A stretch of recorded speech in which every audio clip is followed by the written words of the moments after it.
Guidance is advised.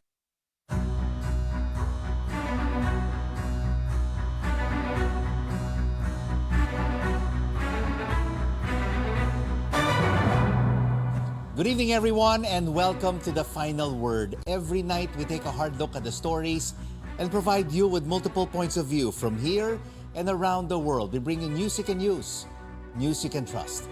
I'm Rico Hizon, and this is The Final Word on CNN Philippines. Northern Luzon again on high alert after the onslaught of severe tropical storm Florita as two cyclones hover over Philippine waters. We speak to Aurora Province's Disaster Risk Reduction and Management Office for updates. In global headlines, the world remembers Mikhail Gorbachev, last leader of the Soviet Union who passed on at 91.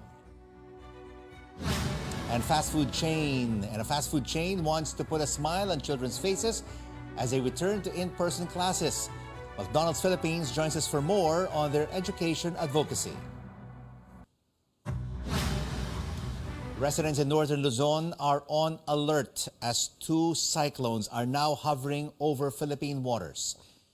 Hinamno, with a super typhoon category, entered the country's weather monitoring area this afternoon and is now named Henry.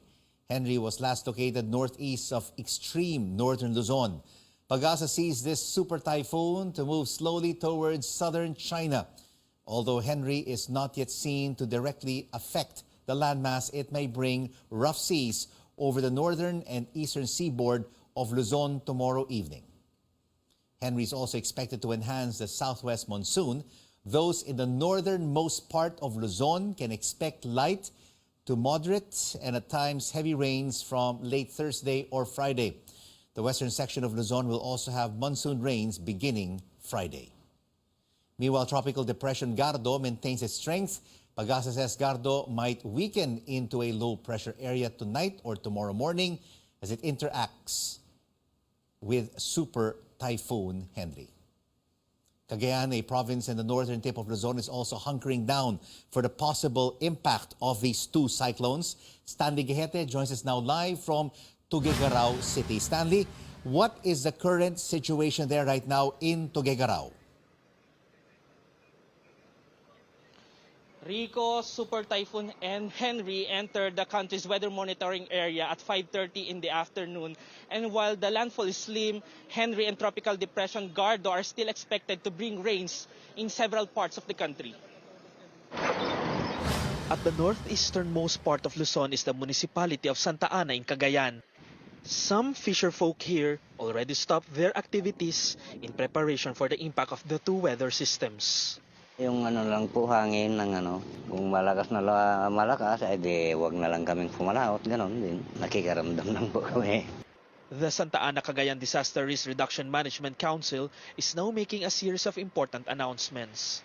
Together with the PNP, sir, nagkakanda kami ng Uplan Tambuli na may parating na bagyo. Mag-announce kami sa para barangay, mga low-lying areas na winawarningan namin sila na maghanda kasi nga may parating na bagyo.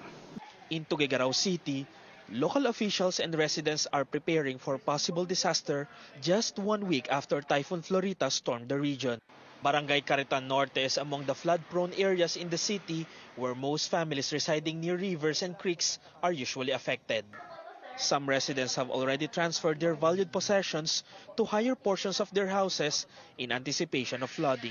Siyempre takot po sa kasi yung tubig po nasa na po namin hagdan, kaya naglikas po kami diyan, sir, nung para sa safety, baka bigla ang tumaas pa.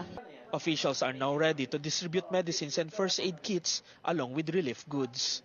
Nagrurubing kami, nagra-round kami kung sino talaga yung affected families. Meanwhile, the Magat Dam water elevation is at 187.3 meters as of 2 p.m., just a few meters before reaching its spilling level at 190 meters. Wala pa naman tayo reason para magbukas pa ng gate natin. Kung makikita natin na kung nasa almost 188 na tayo at makikita natin na malakas yung rainfall, ay magkukan na tayo, mag-preemptive release na tayo. Hindi na natin hihintayin yung 190. The Cagayan River is likely to swell once the gate of Magat Dam opens. The weather situation here in Cagayan Valley is still fine except for isolated rains this evening. And while the impact is still uncertain, residents and local officials say they are prepared for any eventuality. And that's the latest here in Cagayan. Back to you, Rico. So Stanley, did the local disaster council hold meetings today in preparation for possible disasters? Yes, Rico, the Regional Disaster Risk Reduction Management Council met today and raised red alert status to provinces of Batanes and Cagayan hours before Super Typhoon Henry entered the Philippine area of responsibility. This is to strengthen the preparations of local communities. While other provinces in the region like Isabela, Quirino, and Nueva Vizcaya under blue alert status, meaning they should also be prepared for any situation. Rico. Stanley, it's just a week after Typhoon Florita hit the region. How are residents coping with this series of storms? Yes, Rico. Local officials are thankful that Typhoon Florita did not make a huge impact in the region. Actually, the city office of Tuguegarao says it has been 95% ready since last week, and residents are still preparing for any preemptive evacuation today. Stanley, Rico. thank you so much for that update from Tuguegarao City. Stanley Gahete reporting. Over now to Aurora. Let's